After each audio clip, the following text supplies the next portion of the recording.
Nous bénissons Dieu pour sa glorieuse présence dans nos vies, pour sa main qui est tendue sur nous. Nous élevons son nom car il est celui qui restaure les familles divisées. Il apporte la paix dans les cœurs brisés et prouve son amour envers les malheureux. Que le Seigneur vous bénisse. Bonjour mon frère, bonjour ma soeur. Bienvenue dans notre partage quotidien. Ce jour, nous allons encore partager la parole de Dieu et le thème de notre méditation, au-delà de la religion. Christ en nous, l'espérance de la gloire. Alléluia. Bonne nouvelle semaine une fois de plus. Nous allons lire dans Colossiens, le chapitre 1, le verset 26 au verset 27. La Bible déclare que car Dieu a voulu leur faire connaître quelle est la glorieuse richesse que renferme le secret de son plan pour les païens. À qui Dieu a voulu faire connaître quelle est la glorieuse richesse de ce mystère parmi les païens, savoir Christ en nous, l'espérance de la gloire. Bien-aimé, croire en Dieu et s'attendre à Jésus-Christ comme Seigneur et Sauveur, méditer sa parole tous les jours amène dans nos cœurs la foi. Elle est une ferme assurance des choses qu'on espère, une démonstration de ce qu'on ne voit pas. En un mot, la confiance aveugle. Et on a un Dieu, la confiance aveugle, on a un Dieu puissant qui ne ment jamais. La vie en Christ n'est pas basée sur un ensemble de lois, commandements ou règlements, une sorte de règlement intérieur à suivre ou ligne de conduite à respecter scrupuleusement. Ce n'est pas ça la définition de la vie chrétienne. Absolument non. Ce n'est pas à ça que résume la vie en Jésus-Christ. La religion nous impose une morale, nous accuse et nous condamne quotidiennement.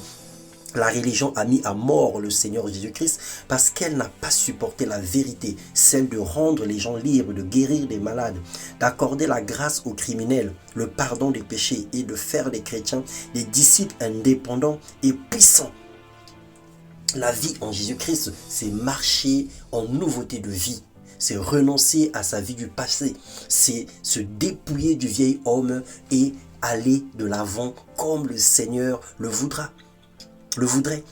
Marcher comme Jésus-Christ. La religion a créé la croix pour punir les malfaiteurs, refusant le pardon aux hommes. Elle a inventé des lois pour discriminer certains. Elle a laissé les pauvres dans la rue sans le moindre témoignage d'amour. Dans Jean 10, le verset 9 au verset 11, la Bible déclare: c'est moi qui suis la porte, celui qui entre par moi sera sauvé. Le voleur vient seulement pour voler, pour tuer, pour détruire. Moi, je suis venu afin que les hommes aient la vie, une vie abondante. Je suis le bon berger. Le bon berger donne sa vie pour ses amis, disait Jésus. Jésus est au-dessus de la religion. En l'acceptant, tu deviens son ami. Il est le bon berger. Il est venu non pas pour nous déformer, mais pour nous transformer par sa puissance, pour nous délivrer de toute prison spirituelle sous forme d'addiction, de dépendance, d'adultère, d'impudicité, de toute forme de vie honteuse que chacun n'ose pas citer en public. Aujourd'hui, le Seigneur t'appelle. Il frappe à la porte de ton cœur. Si tu entends sa voix, n'endurcis pas ton cœur.